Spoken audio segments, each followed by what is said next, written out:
60 yaşlı xanıma kolonoskopiya müayinəsi edilir. Niyə ki? Çünki bağırsaq, qarnın daha doğrusu sol aşağı hissəsində, sol qalça nahiyəsində kəskin ağrılar olur və ciddi şəkildə qəbizliklər verir. Bəzi hallarda defekasiya akti zamanı qanlı nəcis ifrazı olur. Bizim müayinəmizdə aşkarlıyıq ki, esvari bağırsaqda, enən çəmbər bağırsaqda çox ciddi şəkildə divertikullar var. Böyük ölçülü divertikullardır.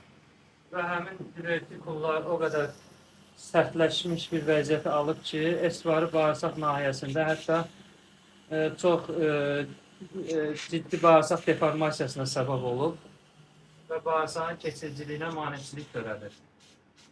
Bu divertikullar kiçikləri görsənir. Gəldikcə, nəcis doludur, hamısının içində nəcis doludur deyənə. Ola bilsin, vəziyyətlərimiz tam sözə bilməsinlər.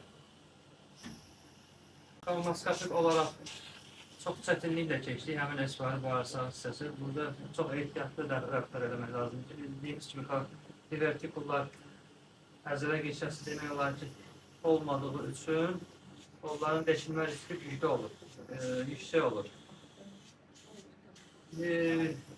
Digər bir tərəfdən girişdə yoxladıq. Düz bağırsağında qalınlaşma var.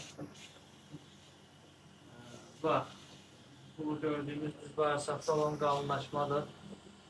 İltihabi xarakterli bir qalınlaşmaya oxşuyur. Amma burada törəmə olma ehtimalı da ola bilər.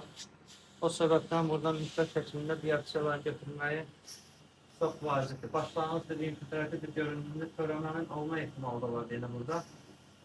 Mütləq şəkildə biopsiya alacaq burada. Amma daha çox iltihab prosesi oluşuyor.